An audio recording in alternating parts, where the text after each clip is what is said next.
Defining and non-defining relative clauses is the topic for today's class. Two types of relative clauses are there. They are defining relative clause, non-defining relative clause.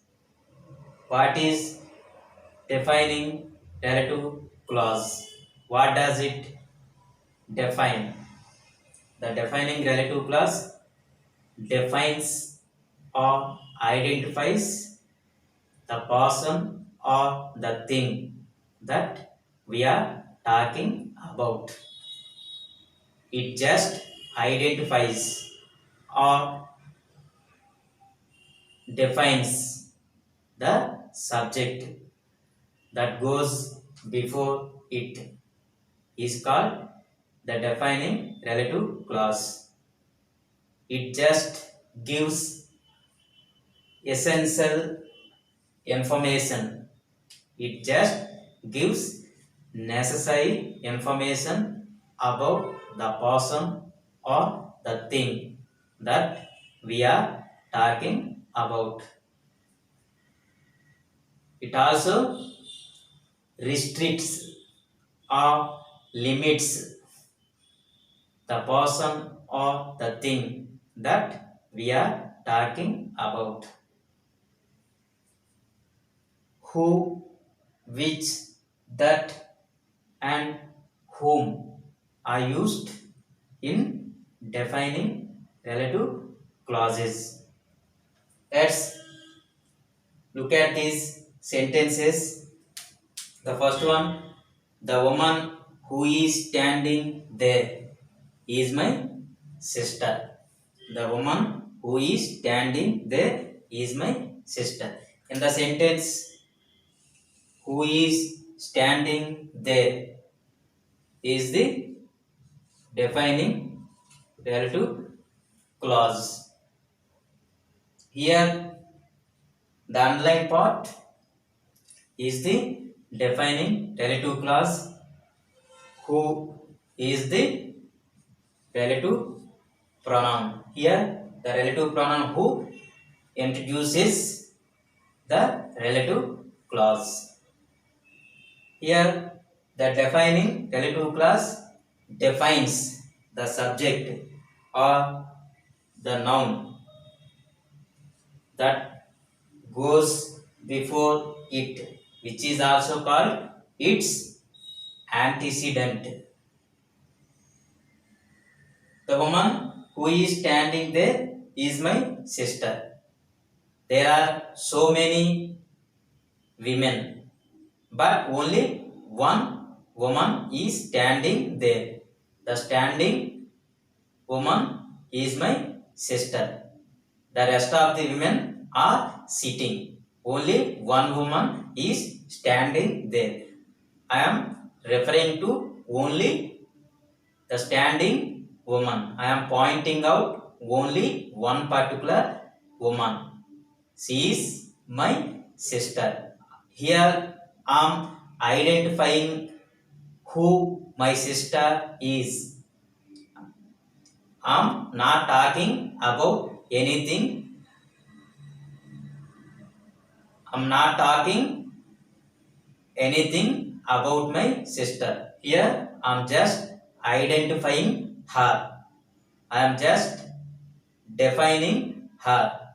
I am just pointing out who my sister is. So this sentence, this class shows who my sister is. Here it gives essential information of the subject, of its antecedent. So it clearly identifies the person or thing that we are talking about. I am just giving essential information. I am just identifying who my sister is. Except that I am not saying anything about my sister. The second one, The book which I borrowed from the library is useful. The book which I borrowed from the library is useful. In the sentence which I borrowed from the library is the defining relative clause. Here, which is the relative pronoun which I borrowed from the library is the defining relative clause. It defines here which defines refers to the noun the book which precedes the relative clause which is also called its antecedent.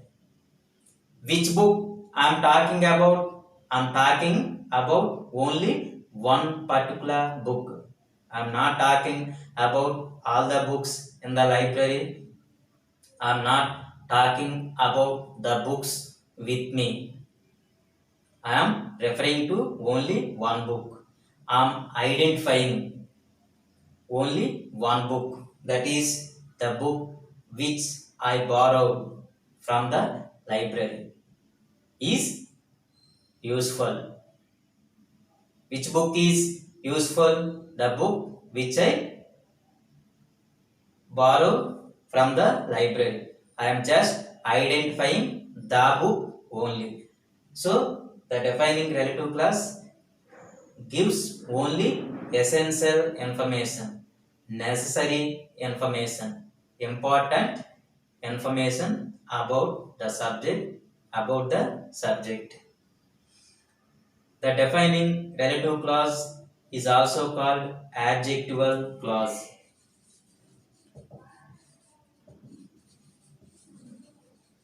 Adjectival clause. Why it is called adjectival clause? Because the defining relative clause modifies or qualifies the noun that goes before it. So it is also called the adjectival clause. Here, if you observe, no punctuation mark is used in these sentences. It means here the defining relative clause is the part of the meaning of the main sentence. These clauses are the part of the meaning of the main clause or main sentence. The next one, second one, non-defining relative clause. Non-defining. It indicates it doesn't define. It doesn't identify any person or anything because we have already known that person or the thing. So we need not identify any person or anything in particular. But what does it tell? What does it describe? Non-defining relative clause gives additional information. It gives additional information about the person or thing that we are talking about.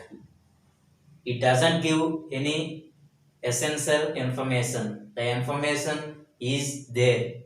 But what does it do? It just gives additional information. It gives extra information about the subject, about the person or the thing that we are talking about. In non-defining relative clauses, who, which, and whom are used in non-defining relative clauses. That is not used. The pronoun that is not used in non-defining relative clauses. Okay. Let's examine the following sentences. First one, Nick who lives in Los Angeles is a torso. Nick, who lives in Los Angeles, is a torso. Here, who lives in Los Angeles is the non-defining relative clause. Nick, who lives in Los Angeles, is a torso. We all know that Nick is a torso. But what here I am trying to say that he lives in Los Angeles.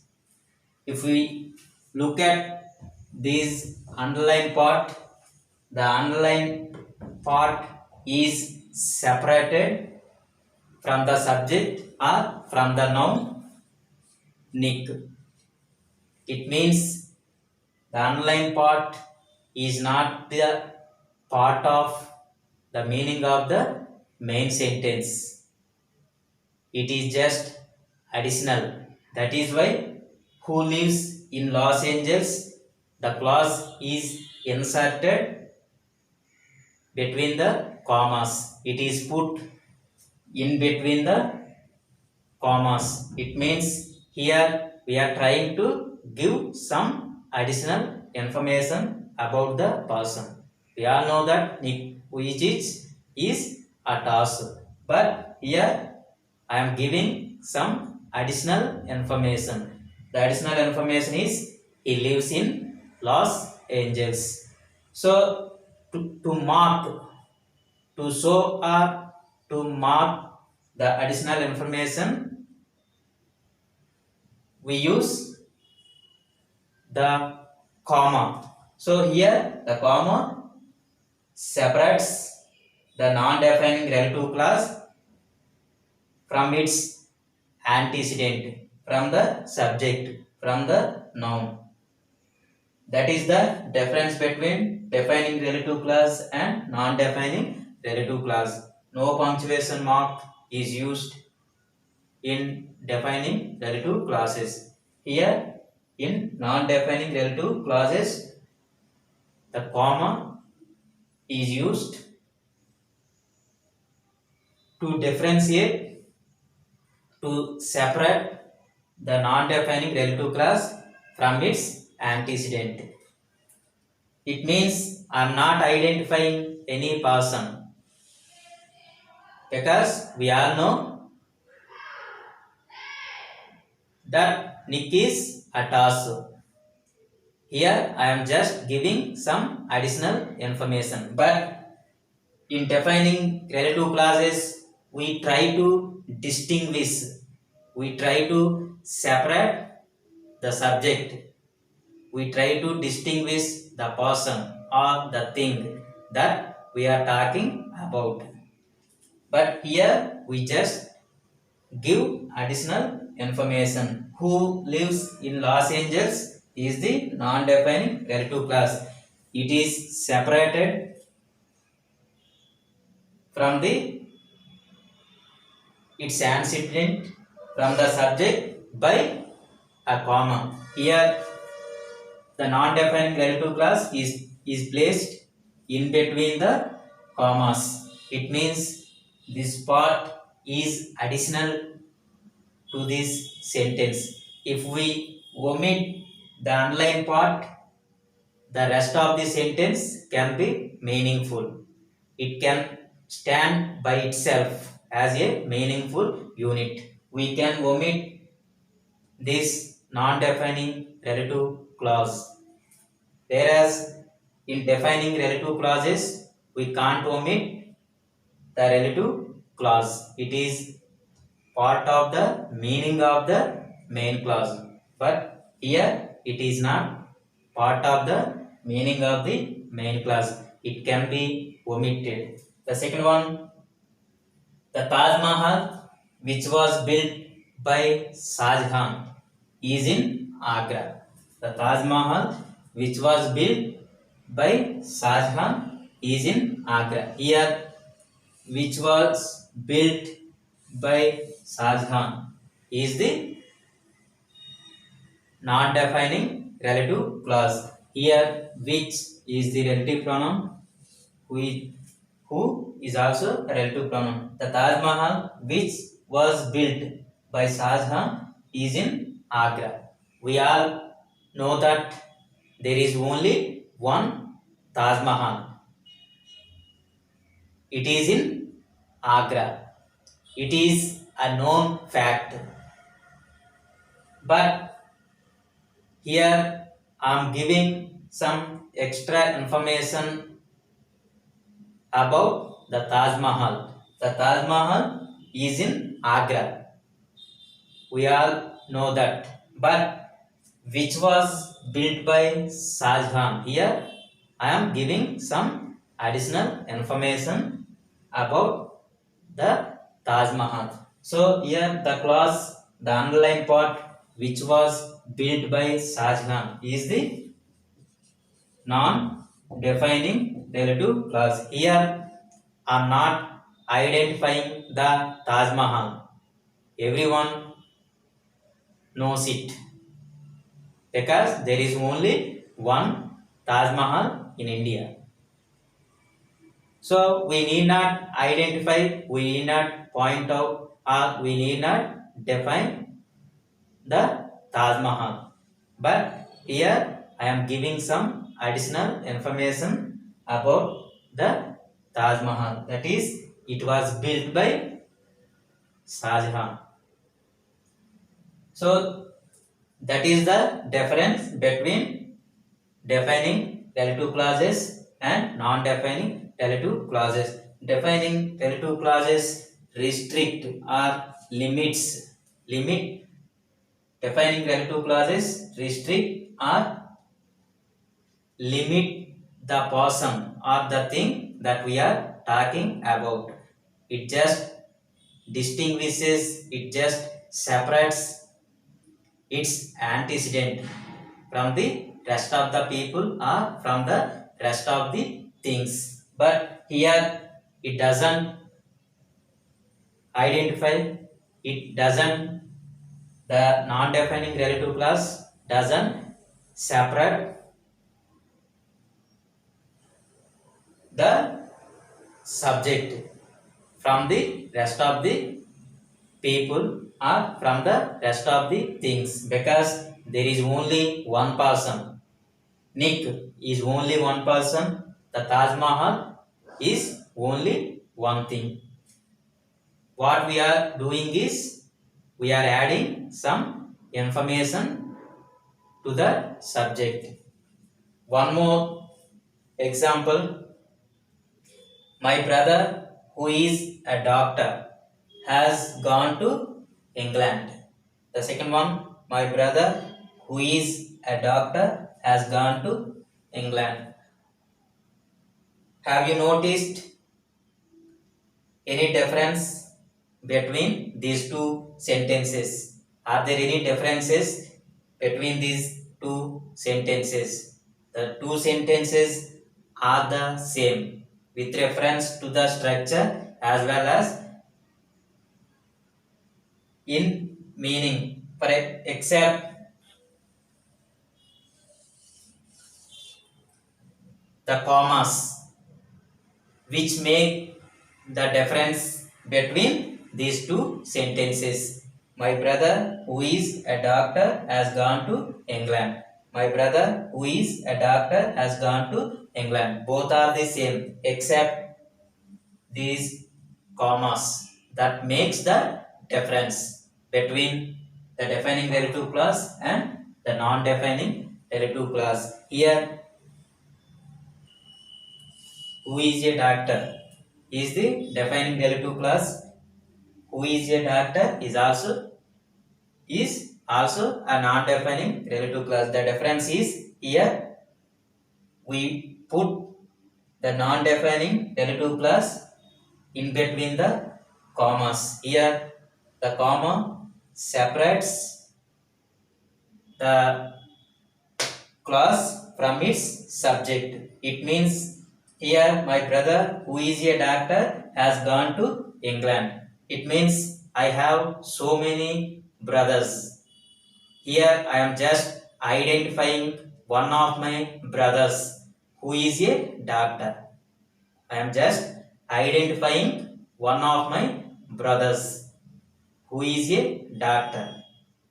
But here in the second sentence, I am not identifying any one of my brothers because I have only one brother. So I need not identify my brother. I have only one brother. But here I am giving some additional information. That is, who is a doctor. He has gone to England, but he is a doctor. Here this part is placed in between the commas. That makes the difference between these two clauses. Here my brother who is a doctor. One of my brothers is a doctor, not all the brothers. So I am particularly identifying one of my brothers who is a doctor. Here I am not identifying my brother because I have only one brother. He is a doctor. So the main difference between the defining relative clause and the non-defining relative clause is the choice of pronoun we use. Here only who, which, whom and that are used. In non-defining relative clauses, who, which and whom are used, but that is used only in defining relative clauses, not in non-defining relative clauses. That is the first choice. That is the first difference. The other one is the use of commas. In non-defining relative clauses, we use commas. We put the non-defining relative clause in between the commas. We insert the non-defining relative clause between the commas. That is the difference. Here the commas make all the difference between these two clauses. It's all about defining and non-defining relative clauses. We'll talk about phonetics in the next class. Thank you.